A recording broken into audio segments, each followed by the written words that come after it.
IVM.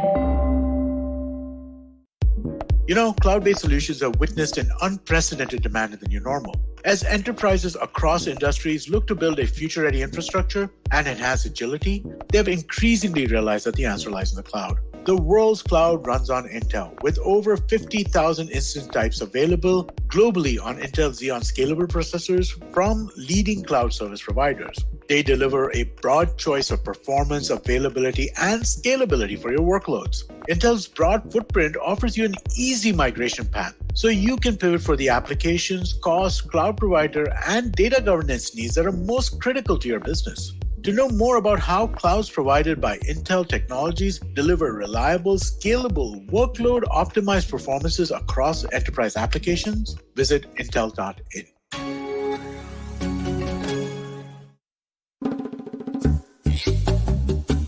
Shunya One is brought to you by Intel. Performance made flexible. That's how wonderful gets done.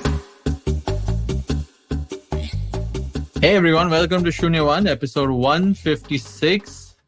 Welcome, Amit. How are you? I can see you're sitting pretty in your red room. It's not just a red room. Red is just one of the colors there, right?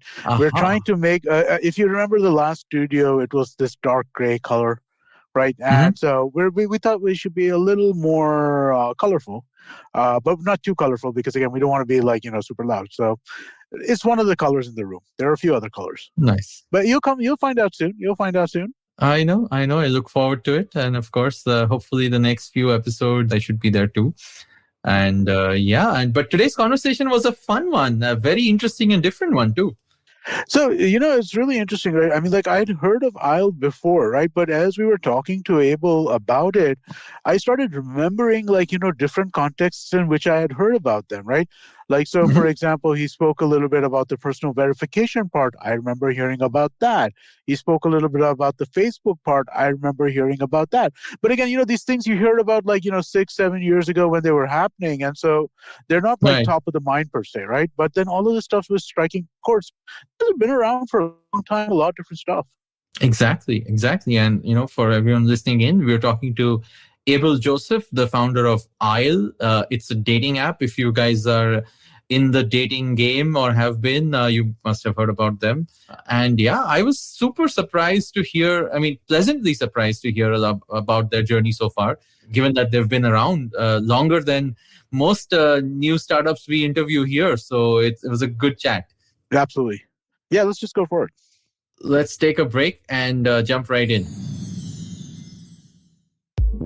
Hey Amit, really appreciate you pointing out those Intel case studies. There's some truly incredible stuff going on there. Yeah, what'd you come across? Well, it's a rabbit hole. So, remember we were talking about water utilities last week. And, while I'm an engineer, although mostly electrical and computers, I've always been fascinated about pretty much everything else. So stuff like how fluids worked. So anyway, I looked a lot more into that. I came across this incredible project Intel worked on with Google and NASA. Wow, really? What impressed you so much about it? Well, it's how they use the cloud and AI together to solve a really tough problem, as always, right? So one of the challenges with, let's say, predictive models is getting your data set correct. So a lot of data we have is really, really old, written down in notebooks old. What Intel, Google, and NASA did is first, they set up this instance on GCP with around 960 gigabytes of RAM. 960, not 64, not 96, 960. Yes. And dude, that's not even the most impressive part. The way they use this, to set up a system that can predict what kind of conditions lead to floods in the most vulnerable areas. That's what's impressive. Yeah, I definitely do need to check this out. It's on the Intel site? Yes. You can go to intel.in, read up on this, and of course, a bunch of other case studies. Hey, welcome to the show, Abel. How are you doing? Doing very well. Glad to be on the show finally. Yeah, thank you so much for joining us. And I can see you're in the office. You guys are working out of Bangalore, I understand, right? HSR layout, to be specific. I think we're right next to most of the top startups in Bangalore, and the pressure is high to get talent, retain talent, all that. But so far, so good. Am I right in hearing something once that somebody did not want to come from Whitefield to HSR and they refused jobs? That's what's going on in Bangalore these days, right? which is precisely why we are in HSR. So we actually started off our journey in Indranagar. In fact, we started off in a place called Maruti Sevanagar, which is even beyond Indranagar. And just Okay. because of traffic and all the construction that goes on in Bangalore unannounced, we've been moving from Indranagar, then Domlur, and then we finally, got here in HSR. And we've been here for about 2.5 years now. Far better than some of the other places that we've been at. And yeah, a good location for startups. That's what I hear. Wow. All right. Wow. But and you've had quite the journey as a company also, right? I think you guys have been around for a while. You've probably are seeing like what the second or third spike in Bangalore hype, startup hype, if I'm not wrong. So how has that been? And could you tell us like a little bit of that backstory? Sure. So we've been around for more than 7 years now. We launched Yeah. in July 2014. Back then, I think every time you introduce yourself and you say that I have a startup, they would probably ask you what a startup actually is, and then you explain that it's a small company, and then they would be like, why not call it a company then? So we've gone from that to everybody wanting to be at a startup, and yeah, it's been a journey. We've seen all kinds of spikes. So in terms of the user journey, it was fairly hard to acquire female users back in 2014. And I think after the pandemic and a couple of lockdowns, that's kind of changed quite a bit. The gender equality and whatnot. I mean, there's a lot more balance than what we used to have back in the days. And in terms of finding talent as well, and the kind of expectations that talent has, there have been spikes in that as well. And so yeah, we've been Of course. keeping up with the times. We've been super frugal, nothing fancy, just sticking with just business and looking at the numbers every day. Fortunately for us, we've been around for, like I said, more than 7 years, and we haven't really raised venture capital. And we're probably the only B2C company that has been around for that long. And we did break even in, I think, a lot of those 7 years. Not every year, but most of those 7 years. So yeah, I think we've done a pretty decent job. That's really Wow. impressive. I was not aware that you all had not taken any venture capital. I mean, like maybe it's a negative. I'm asking you to talk about a negative, but how were you able to kind of do that, right? I mean, like, how were you able to build a company at the kind of I mean, like you have a lot of users. It's not like a small number of users. There are a ton of users you guys got. How do you build a company that size without any venture capital? You got to be making money from minute one, right, to be able to do that. Yeah, so we were making money from day three. So the first paid user came in on our third day. It happened to be a doctor from Nice. Pune, and ever since that day, we've kind of had revenues, steady revenues.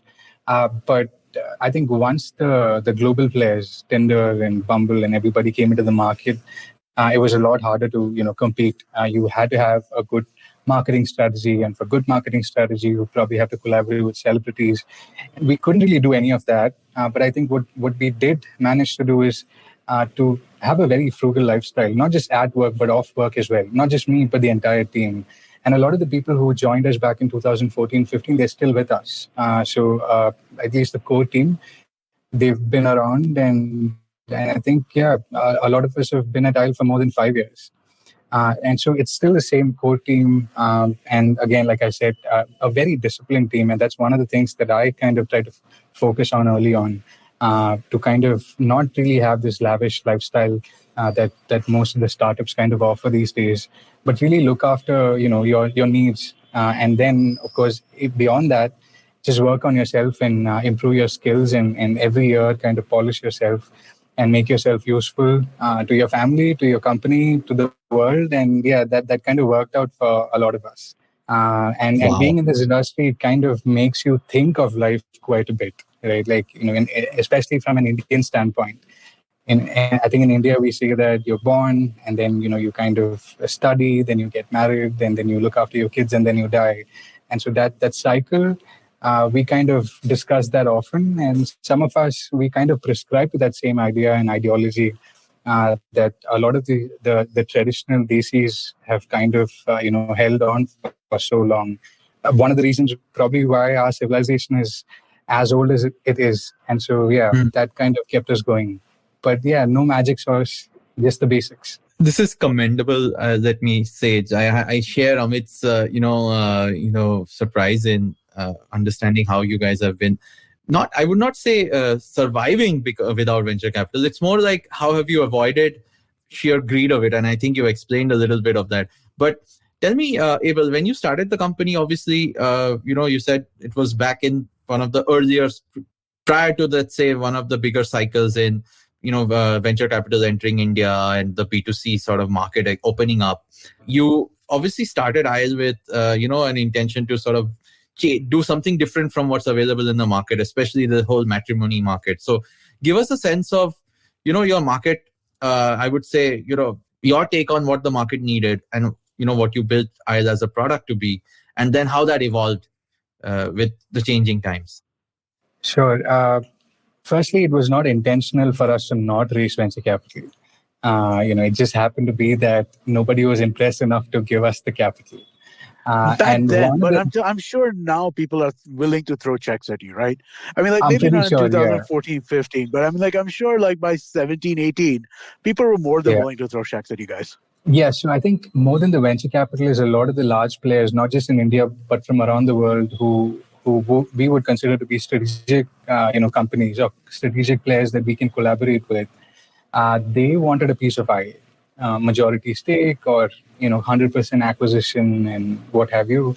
But we just thought that we could do it ourselves. Having said that, I think probably in the next 3 to 6 months we may have somebody who's impressed by our growth so far and want to kind of fuel our next phase of growth. But I think one of the reasons why early on venture capital was not really interested in the business was mostly because as soon as we launched, I think Truly Madly launched a couple of months after that, and they raised venture capital, and that was a very pedigreed kind of a founder, Sachin, who was ex Make My Trip and whatnot. And then Tinder came into the market with millions of dollars. There was another startup by the name of Woo, again a pedigreed entrepreneur who was in charge of Woo. And then, of course, Bumble came into the market a couple of years after that. But we did not really have a pedigree team. In fact, even today, we don't have anybody from the elite colleges or, including myself. And so, again, a single founder. And I think many of those factors back in the days contributed to the decisions to kind of just write off IEL. And the only reason why we survived is probably because of users finding value in what we've built and paying for the service. And that, I think, kind of ties in with the reason why venture capital kind of stayed away from us, because we were always rooting for quality over scale. In fact, when we started out, IEL was not an app; it was just a website, and we used to call ourselves a matchmaking platform. And the way that it used to work, there was some Facebook thing, wasn't there? I mean, like with IEL, if I remember, like from back when, you guys had like some really serious Facebook integrations. We did, yeah. And so what we used to do was we used to call you on the phone after you apply for membership, just to kind of see if you had what we call online dating etiquette. And so from a brief conversation, we can kind of understand if you are what Indian women would consider to be creeps. Usually people who may not have the social skills to be able to hang out and kind of have or go through that first date, right? So we used to call everybody on the phone, talk to them for a couple of minutes, and then admit them to be users on IEL. So that went on for a couple of years, and a lot of VCs were not interested in that model. Why would they, right? And so we're kind of saying no to a lot of Indians. And venture capital is all about like bringing just about every user that you can acquire online. So that was one reason why I think I was not a hot property. But the other reason is when you look at all the other startups in spaces like food tech and ed tech, just about every user that you acquired, like you have a lifetime value of forever, right? Like if you acquire a user on Uber, they're going to ride with you as long as you can keep innovating with the infrastructure and whatever mobility is available in India or around the world. But when it comes to a business like ours, we have a leaky bucket problem, and so if we acquire somebody and if we are able to satisfy them, that means they're going to delete the app and move on. right? So the lifetime value of a user is not great for dating apps like us who focus on relationships, but I think it's great for casual dating apps. I think they serve a different purpose altogether. But we've always wanted the users on aisle to eventually walk down the aisle, and so yeah. Was that the genesis of the name? Yeah, that was yeah, but now I think I kind of I should have been a lot more thoughtful about finding a name for the app. It's not a name that is easily pronounceable by a lot of us, a lot of Indians, and so but I think I always thought if all my family members can pronounce Nestle as Nestle, then eventually people will pronounce Isle as well. But yeah, it's been a story, and You have to just say it enough. Yeah. yeah. Awesome. And Abel, on that note, you said what you were building initially, obviously, especially the phone part, the verification part, it's very and I get it, right? Any VC would see and say this is a non-scalable business, and it's like very not the India growth story sort of business, like you rightly called out.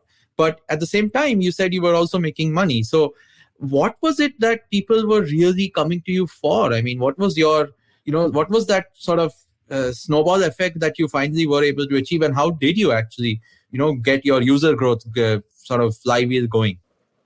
I think users were coming for a new, fresh, authentic, genuine experience that was not available on the platforms that existed pre-Isle. And so when you talk about India, I think the matrimony players had kind of served their purpose for 2 decades.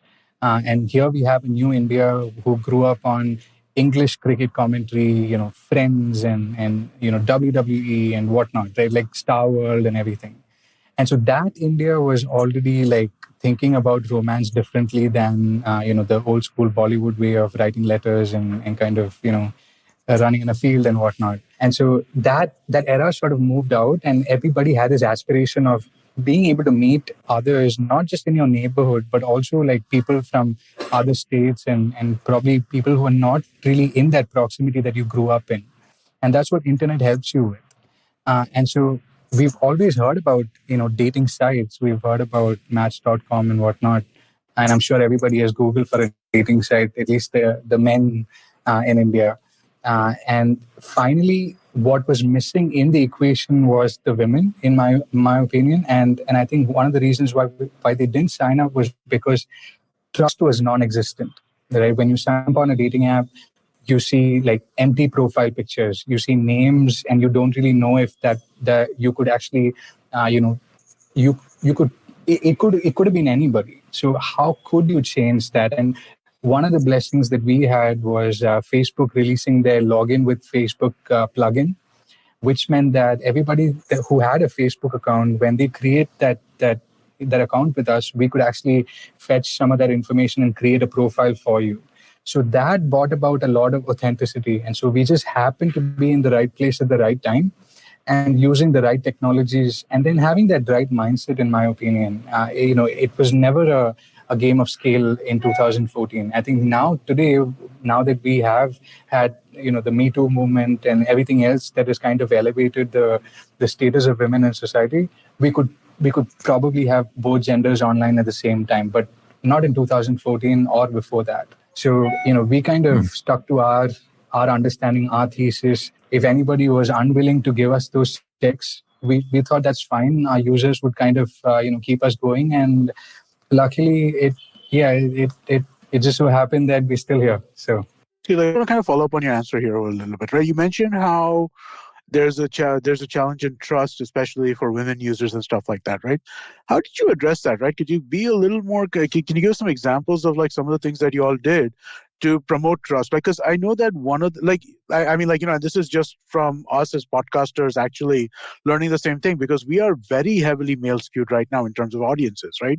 Our audiences are something like 70-30 or somewhere between 65-35 and 70-30. Right. And that's much more heavily male skewed than we would prefer, especially given the amount of women centric content that we try to put out from the network. So, what were some of the things that you guys used to kind of generate that trust? Yeah, I think one was we calling every single applicant before onboarding them as a user. Right. And so I think before not everybody had to give their phone numbers to be able to sign up. It was still email IDs that people used to use, right? And you could create Right. as many emails as you wanted. It was free.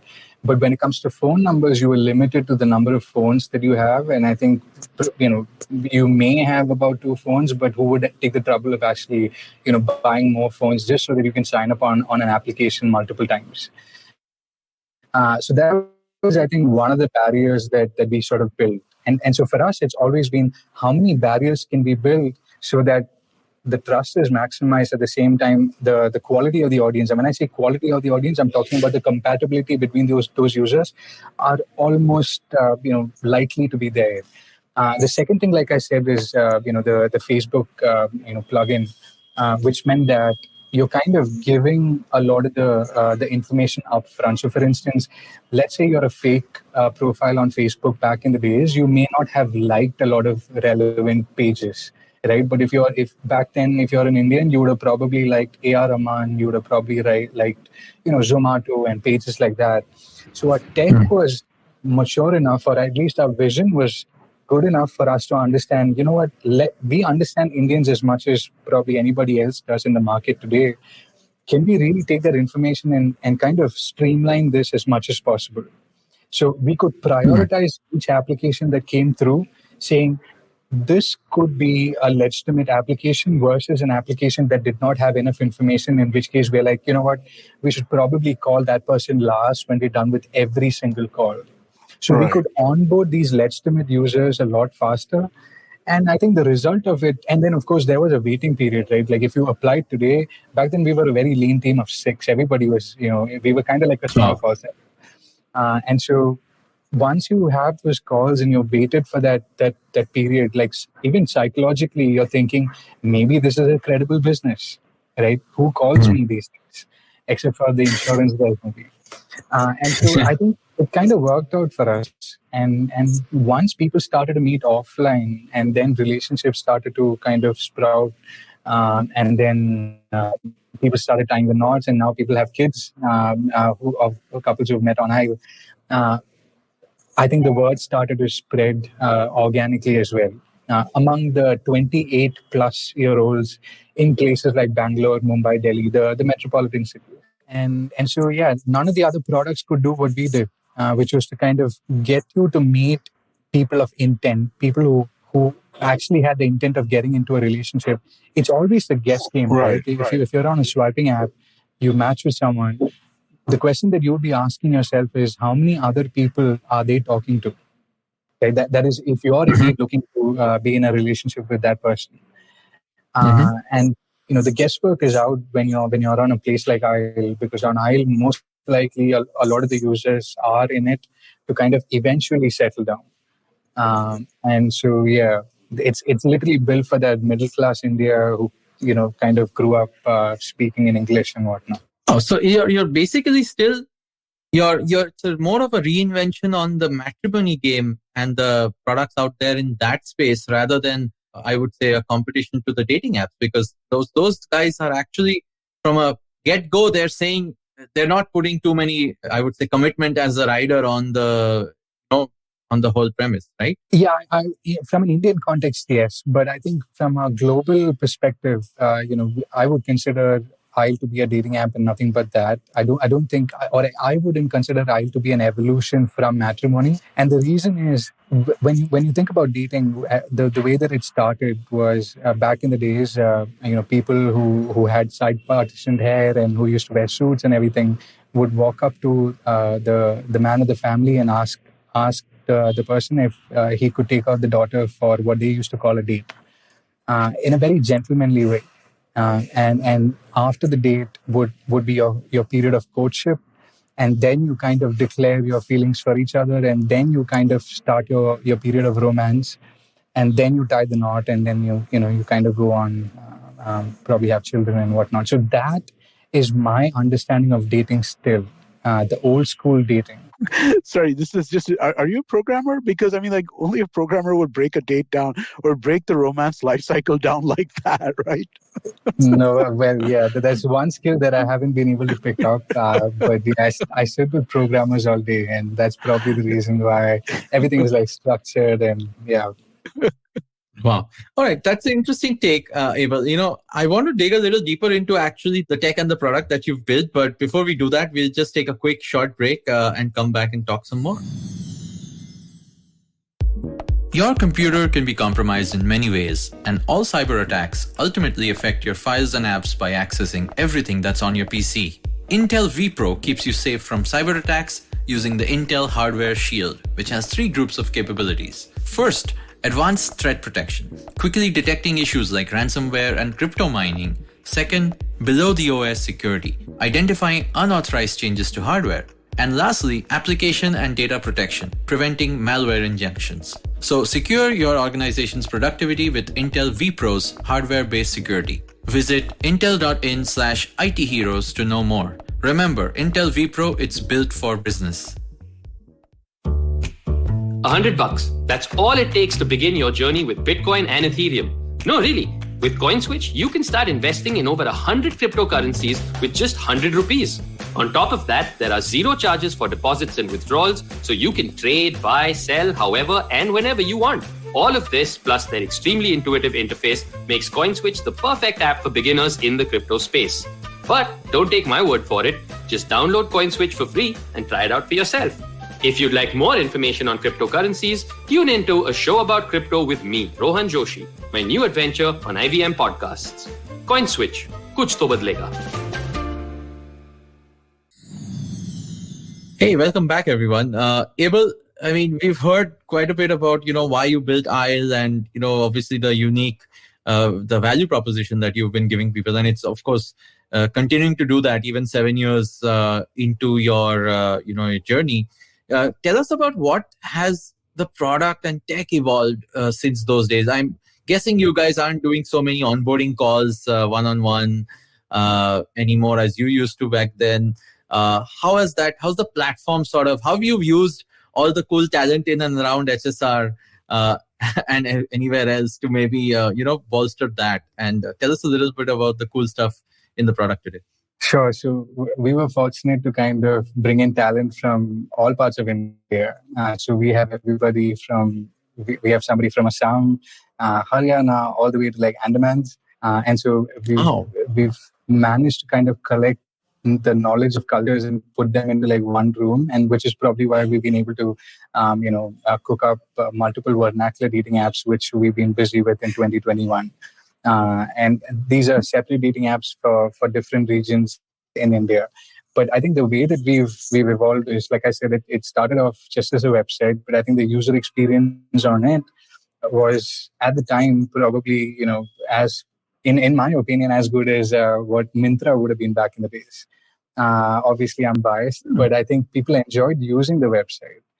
And I think as the mobile revolution kicked off, once people started, using the phones to summon a cab on Ola, taxi for short, that's when we thought, okay, maybe we should have mobile apps as well. So we didn't have apps for, the first couple of years of I. And then we pushed out the apps. And once the apps were out and the engagement started to increase on it, that's when we realized that we could potentially shut down the website, and we shut it down. And then we really started to focus on app development. And it was a small engineering team of, four guys, and that's pretty much it. But what we did to kind of keep ourselves excited was we took up on hobby projects. So we built a wedding planning app. We put it out there. It was free. We created an app for women for platonic relationships. We called it Heal the World, HWL the World. We were trying to kind of bring women together and kind of start a conversation with each other, because back then there was a lot of chit chat about women's safety and whatnot. Especially for those who used to work long hours and go back home after like a graveyard shift and whatnot. So we were trying to kind of keep ourselves excited about, just kind of building things that came to our minds. And I think on the way, like we kind of became like this innovative product team. And then we started shipping features that you can read about on our blog, which is blog.isle.co if you go into the business section of it. And, we introduced features like invites. Invites is a way. Internally, we call them love letters. That's a way for you to write to the other person as to why you're interested in them. Until then, dating apps was all about swiping left and right, and without really understanding why anybody was doing so. And then we introduced something called roses and introduced scarcity into it, which means that in a month you could get only 7 roses. And we wanted you to use them wisely so that you would actually send it out to people that you thought you would be indeed compatible with, and the chances of it being accepted are really, really high. So we made you think as a user, which all the other apps, all the gamified apps were kind of cutting out of the equation, right? Gamification is all about making you like, almost dumb and playing around with whatever is available. And on the other hand, IEL was about, we need you to put in all the energy and effort for you to be able to find that match. And eventually what happened was the matches on the casual dating apps happened to be what we call accidental, and the matches on IEL happened to be reciprocal. Right. So A would write to B about why A is interested in B. B would read that and take an independent decision to actually match with that person. And so there was already romance brewing there. And then the conversations that have, come out of a match like that is not the, hey, how are you? Right. It would be, hey, like, what do you do? What's life like? Who do you live with? What's your family like? And so it was a very mature conversation that people used to have on Island and still do. And so, yeah, the product kept evolving. And I think, just before the pandemic, we had a couple of initiatives. One was called Jalebi, which was a standalone app where if you're new to the city, you could just say that I'm going to be in so-and-so restaurant. And all of the restaurants on Jalebi were curated by our team. And other users on Jalebi could send you a request saying that I would like to dine with you. And that could be a table for 2, 3, or 4. And so that was kind of picking up. We thought that was probably going to be the future for IO, right? Like we'll take over the online world, and we'll also conquer the offline world. And so then this happened to be right before the pandemic. So once everybody was stuck at home, we had to shut it down. The other initiative that we had was called IEL IRL. And these were speed dating events that we were hosting in Bangalore, Delhi, and Mumbai. Speed dating was again like a new concept. Not a lot of Indians had tried it, and so it was a completely different experience. So that was something that was again starting to pick up right before the pandemic, and then we all had to go back and stay home. And during the pandemic, we also worked on a feature called IEL Rooms, where a user can create a room and other members can enter it as a guest and talk to the host for 5 minutes. And at the end of the conversation, the host can choose to match with the guest or not. And basically what was happening here is the delays that you had in matching with another person, saying hi, waiting for the reply, all of that got taken away by you having a conversation with a potential partner like upfront. And you could also hear their voice and, establish if there was chemistry and everything very early on. So, yeah. So you said hear their voice. Hear their voice. So it's an audio or a video conversation? There's no video. At least we don't think Indians are open to the idea of video dating just yet. No, that's fine. But I mean, like, even audio is more than when you were describing it, I thought it was like, chat. But there's like, it's an actual phone call. It's an audio conversation. It's streamed live. Anybody in the community can jump into these rooms and listen to it. And we intentionally made it so that there's a lot more self-policing and discipline and everything. Decency would just increase when you have a fair number of users listening to each of these conversations. And these conversations are fun. We have these things called icebreakers that we propose if they want to kind of start a conversation like that. Where we have things about Bollywood and Indian food and things about the culture and pop culture and whatnot. And so once you have a conversation with that stranger for about 5 minutes, you can at least be convinced that, hey, this is somebody that I can at least be friends with. And once you establish that, then I think, going forward, you kind of increase the efficiency of online dating by having audio streaming. And yeah, it's the fastest way to date, in my opinion. All of these innovations that you just spoke about, obviously, these are all like, you're talking about the real business that you guys have built, right? You're doing it. There's the product piece of it. There's these offline things that you guys were doing. There's so much of, I would say, hand holding that, or sort of curation that goes into every aspect of of IEL and the user experience that you give to your users. So would you think this is something which has sort of still kept you given you your edge over like the much more larger, let's say, the dating app market? Like, I just want to talk about competition a little bit. Like, what makes it still a viable business to do what you do? Right. Yes, so we look at competition in two ways. One, we have Indians as our competitors, and we also have the Chinese and the Americans and whatnot as our competitors. So Indians obviously understand the market, but luckily we just happen to be a better product team, in my opinion. We were shipping a new product, we were shipping features that were never thought about every 6 months. And we would only see other companies cloning our features, and by then we have shipped another feature. And so, users on IEL, they always got a different experience, a new experience before some of the other dating apps that we compete with, in and around India, but built by Indians. But when you think about the Western dating apps, they're shipping a product that works in California to kind of try and make it work in Bangalore or Delhi or Mumbai or wherever, right? Yes, a small percentage of the English-speaking audience would be absolutely okay in swiping left and right and meeting people over weekends and doing what they do. But majority of India is still traditional. And when I say traditional, I'm talking about them having to go back to their families and introduce that person before they kind of take it to the next level. And so we just built for the market.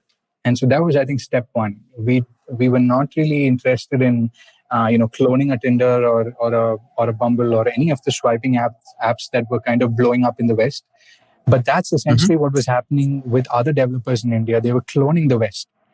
We never bothered to clone the West. We basically took what was already available in India, which was the matrimony players, and we're like, how do we become completely different from them, introduce dating, but at the same time preserve the Indian culture? And I think that's probably what kept us in the game.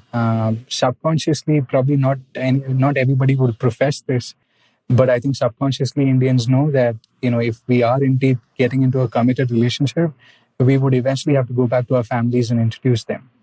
And IELTS just happened to be a safe place to do that, to find people who you could actually take back home and introduce to your family.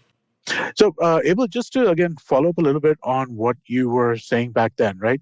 So, I just want to kind of ask you, like, and maybe this is a two-part question, and this, right? So, some of the specific challenges specifically for India, you mentioned, for example, the fact that people have to go back to family, right? So, how, from a product level, do you how do you solve for that problem?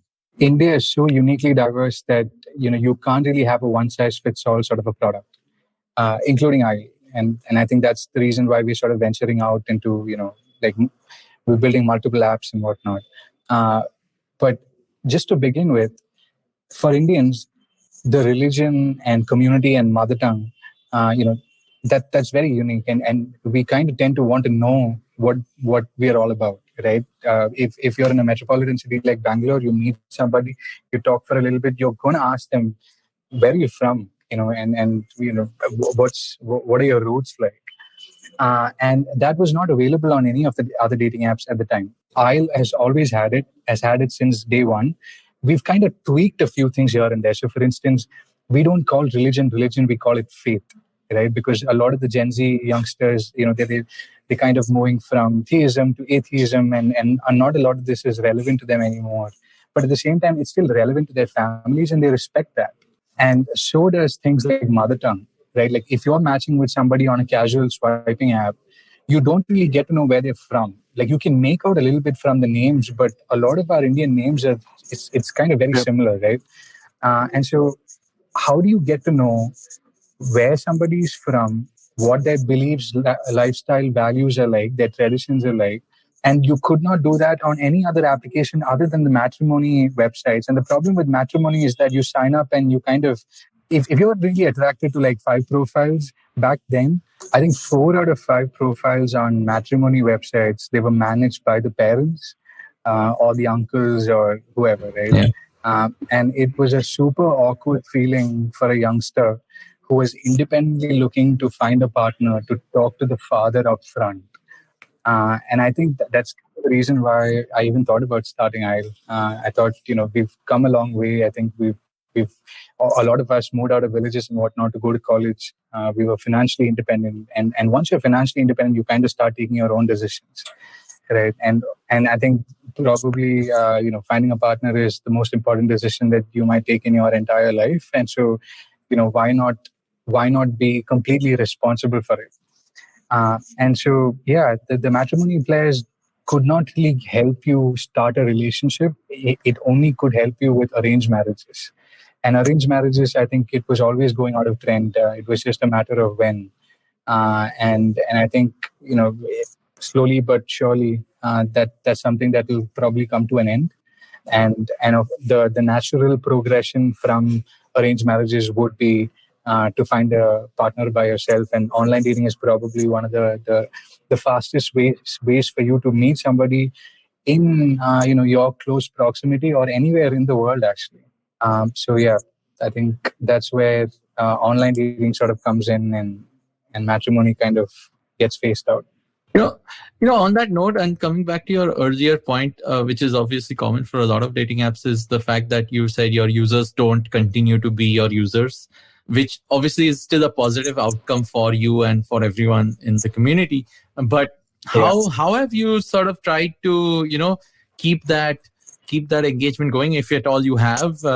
Because you also mentioned that, some of those few folks now have children and kids and whatnot. So is there like a alumni club for IEL users or something like that you have going? Or For sure, yeah. So I think we get a lot of karma points from our users. They do send us nice little emails and whatnot, send us invitation cards to their marriages, and every now and then we get to hear about couples who've had kids as well, and I kind of played a small part in their journey.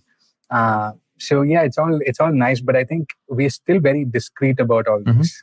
A lot of the users who write to us specifically saying, "Hey, thanks a lot for building the platform," when we talk to them and ask them, "Can you share your story with our users, like on the internet, on our Instagram handle or on our blog?" A lot of them still are not okay with that.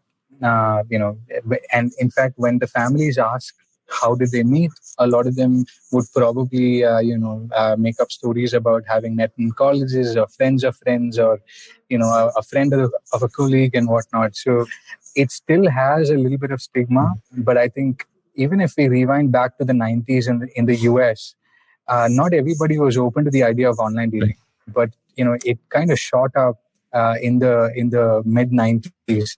And I think that's kind of what is happening in India, or is going to be happening in India over the next 5 years. So what has essentially happened is Netflix, Hotstar, and YouTube creators, Instagrammers, they're all talking about love and relationships. And nobody is talking about arranged marriages. They've kind of taken family out of the equation. Now, I'm not sure if that's a good thing, but because we have taken family out of the equation, arranged marriages are not cool anymore. So just as much as there was stigma about meeting people online, now there's stigma about having an arranged marriage. Like if you went to a marriage and you get to hear that the pair just met through like a matrimony site and they've only known each other for like a couple of months, you'd be asking each other, are they doing the right thing? So the culture is changing. The Western habits are slowly pouring in. It started with English. It then became our clothing. It became our food with KFC and whatnot. And now it's pretty much all of our behavior. So we're basically aping the West. And so for us, we kind of look at Indian tradition. Then we kind of change the lens and look at the West. And we're like, okay, how do we build what they have already built, but for our people here in 2021? And usually we kind of come up with a good answer, and that's essentially what we've been building. Awesome. Awesome. Abel, what is next? I mean, obviously, you said that during the pandemic, things obviously changed. People, all your outside real life stuff obviously maybe didn't happen, but obviously your platform grew. So where is the next stage of this journey going? And if you want to do a shout out to like folks listening about what you're looking to do, and if they're interested to maybe reach out to you. Yeah, I think the journey has always been about becoming number one in the country, and I think that's the day that we'll actually, go out and have a good time. We do that every year, but have a better time than usual. And I think for that, a few things are coming together in our favor. Right, the pandemic was one of them. Obviously, hookups were like completely out of the equation when you don't even trust your own hands, right? And so that part of the business, that part of the spectrum, those who were kind of looking for hookups, they kind of changed their minds and said, you know what, I'll settle for a long-term relationship. And so now what the phrase that they use in the West is slow dating. That's kind of becoming popular in India as well. People are taking it slow. They have a lot more intent than they used to, like in 17 and 18. We know that life is a lot more fragile than when we were rushing, a couple of years back. And so a lot of those things are working in our favor. We obviously need a lot more resources. We probably have to onboard some of the up-and-coming celebrities to talk about our application and the things that we've done, what we've built. If we manage to do that, as a number 3 player today in terms of revenue after Tinder and Bumble, we will probably, get to where we want to get to. And anybody who's listening, who is interested to be a part of the journey, I think, hit us up. We are on LinkedIn and Twitter and whatnot. I'm not a very social person, either online or offline, but I think the email that you can write to us is team@isle.co. And we read every email, and if there's a part that you can play in that journey, then we would obviously meet you here in the office, talk about it, and then take it from there. Awesome. Also, I'd just like to quickly remind everybody, review or rating or whatever you're listening to, some way to kind of make. I should not be saying swipe right on us, right? I think that's the wrong thing for the IL conversation. But basically, wherever is some way to kind of indicate that you enjoyed the show, that would be helpful. You can reach out to either Shiladitya or myself on social media as well, and we'd be happy to talk to you all. Yeah, absolutely. And of course, if you're in the market for slow dating, as it is just been called out, do check out IL, of course. Abel, thank you so much for the conversation. This was enlightening, to say the least, and encouraging to hear that you guys are building such a solid business, solving a real problem, doing it without the hype around venture capital, while still doing it from Bangalore in the thick of things. So congratulations on everything you've done so far. And of course, looking forward to where the journey goes hereafter. Sure. Thanks for having us. And thank you for putting out our story for free. Absolutely. That's what Shunya One is all about. Call your people. No, it won't necessarily be free. I'll have our salespeople call you. Let's do it. Yeah. No, I'm just joking. Well, that can, All good, It's like I just thought the Shunya One talks about going from 0 to 1. I think you guys should have a slogan of going from 1 to 2 at least. So, I think the next 24 months is going to be very interesting. I think, like you said, we've done the hard work for us to prove that everything that, at least the decision makers thought that IL could be or, is a potential write-off, we've kind of proved that wrong. And now I think if we're going to be backed by somebody who can support our growth story and our vision and everything, why not, right? Like, why not have an Indian company be number one in India? We've had Ola do so well against Uber. We've had Zomato and Swiggy kind of do so well against Uber Eats. Maybe we can do well against Tinder and Bumble as well. So that's what we're here for. More power to you and the whole and the users of IL. Look forward to it, Abel. Yes, sir. Awesome. Thank you so much. Thank you, Shiladitya. Thank you, Amit. Very fun. Yeah, enjoyed it.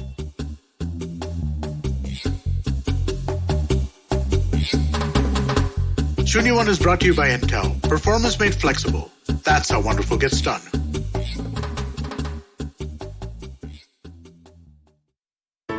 Hey, it's been another great week on the IVM Podcast Network.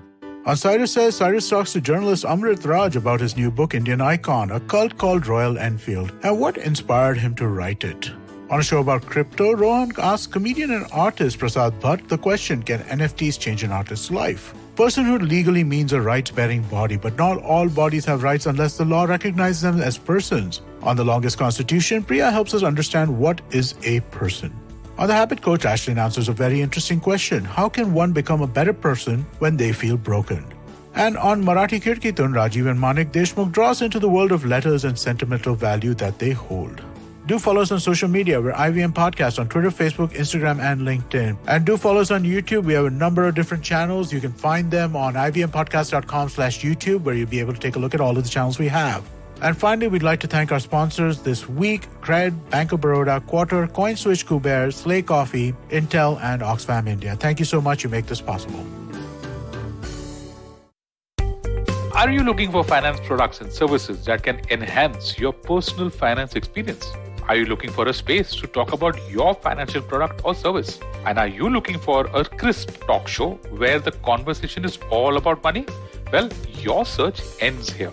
Hi, my name is Anupam Gupta and I'm host of the Paisa Vaisa podcast, and I invite you for the conversation about your personal finance on each Monday on the IVM Podcast app or the website or on any podcast streaming platforms. See you folks. Hi everybody, just wanted to ask everyone for a quick favor. We're running a brand survey right now and would really appreciate it if you could let us know what you think about the advertising on IVM. Go to ivmpodcast.com/survey and do let us know. As part of this, we'll be selecting 10 random participants and sending them some IVM swag, so do fill out those surveys.